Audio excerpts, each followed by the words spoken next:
आप देख रहे हैं पब्लिक टाइम्स और मैं हूं संध्या। तो चलिए बिना देरी किए जानना शुरू करते हैं बिहार की खास खबर को। एनटीपीसी बाढ़ स्टेज 1 की पहली यूनिट ने शनिवार को अपने 72 घंटे के ट्रायल रन ऑपरेशन को सफलतापूर्वक पूरा कर लिया। इससे बिहार को जल्द 342 मेगावाट से भी अधिक बिजली मिलने लगेगी। एनटीपीसी राज्य के औसत दैनिक आवंटन का लगभग 70% बिजली की आपूर्ति करती है। यह 4 से 4.5 हजार मेगावाट के बीच है। बाढ़ स्टेज 1 की इस यूनिट को यह रूसी कंपनी टीपीई के सहयोग से निर्मित किया जाना था। 2015 में एनटीपीसी ने करार को रद्द कर कोरियन कंपनी मेसर्स दूसान के साथ मिलकर इसे पूरा करने का निर्णय लिया गया था।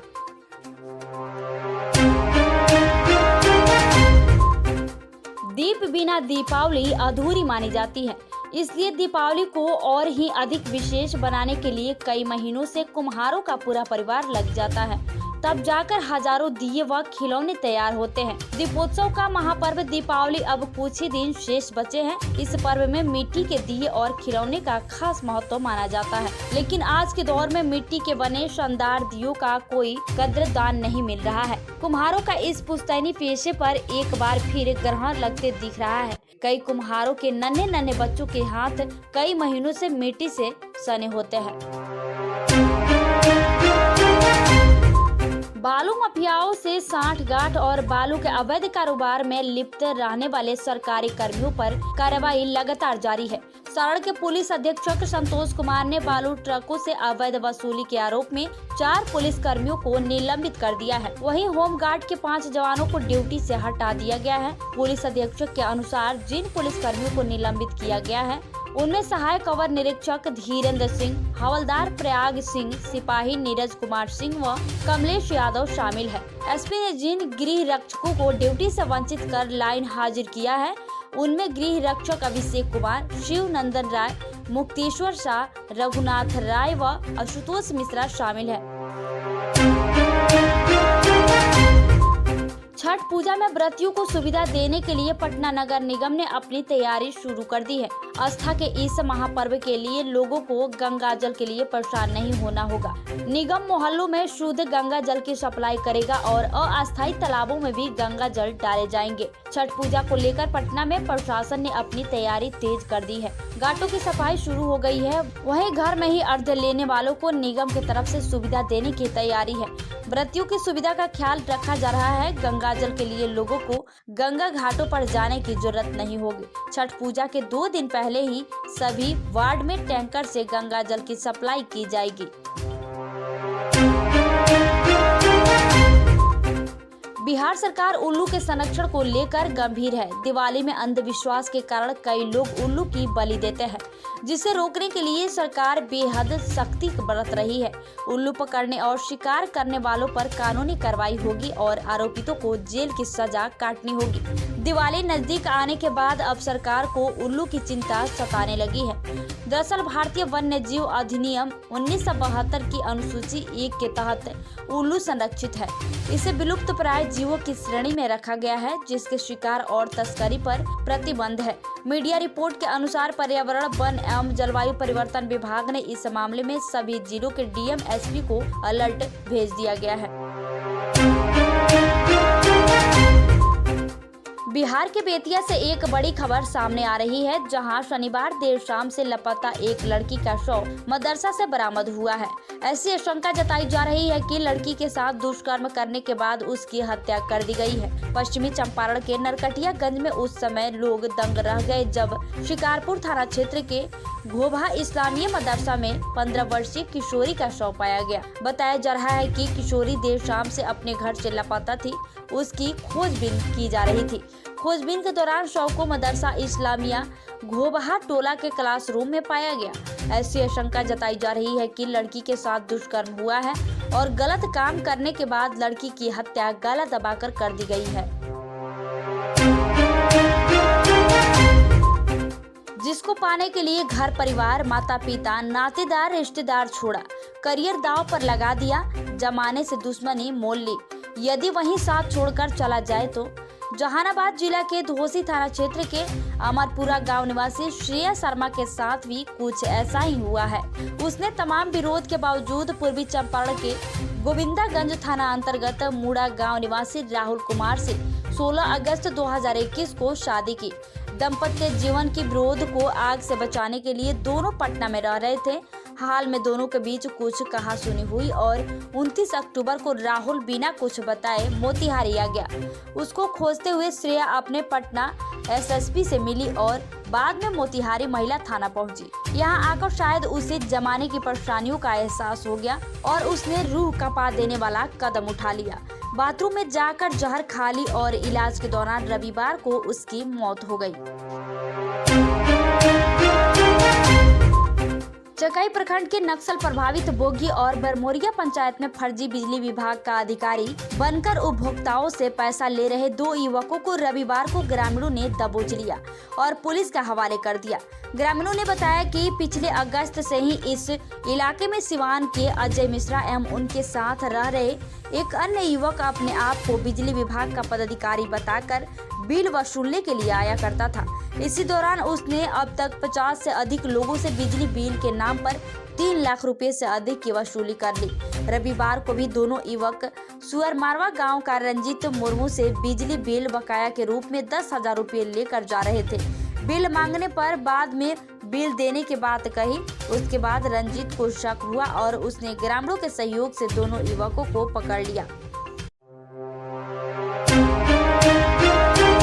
दीपावली पर आतिशबाजी करते हुए अपनी व दूसरों की जान माल की सुरक्षा के प्रति बेहद सजग रहे, वरना जरा सी भूल जहां होली का त्योहार फीका हो सकता है, वहीं गृहस्थी बर्बाद होने के साथ जान जोखिम में पड़ सकती है। पूर्व के त्योहारों में ऐसा देखा गया है, जिसमें आतिशबाजी के दौरान हुई आगलगी की घटना में लाखों की संपत्ति जलकर नष्ट हुई थी।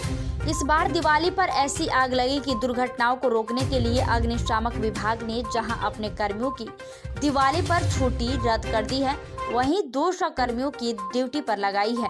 ये कर्मी दिवाली पर रात भर अपने अपने केंद्रों पर मुस्तैद रहेंगे। सूचना मिलते ही दमकल के साथ इन कर्मियों को मौके के लिए रवाना होना होगा। जिला अग्निशामक पदाधिकारी की ओर से इसके लिए सभी कर्मियों को आवश्यक निर्देश दिए गए हैं।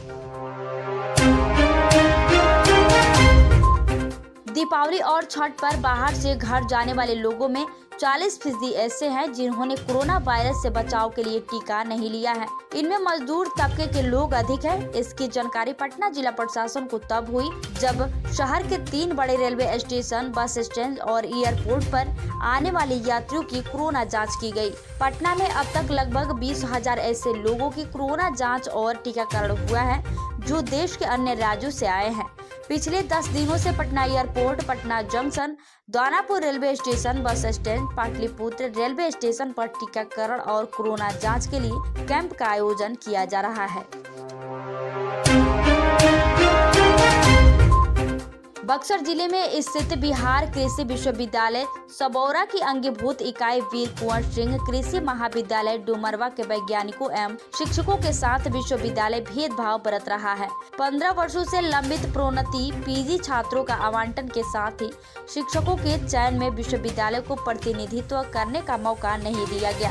इतना ही नहीं, एकेडमिक काउंसिलिंग में भी इस विद्यालय को तरजीह नहीं दी गई। इससे आक्रोशित कृषि वैज्ञानिकों और शिक्षक कॉलेज परिसर में ही 2 दिवसीय भूख हड़ताल पर बैठ गए। वैज्ञानिकों का कहना था कि वीर कुंवर सिंह महाविद्यालय डुमरवा विश्वविद्यालय की एक अंगीभूत इकाई है, बावजूद इसके साथ भेदभाव किया जा रहा है। 15 वर्षों से हम लोगों की प्रोन्नति को लटका कर रखा गया है।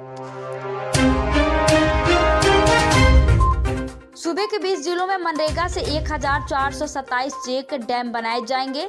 इसके लिए राज्य के मनरेगा आयुक्त सीपी खंडूजा ने सभी डीएम और डीडीसी को पत्र भेजा है।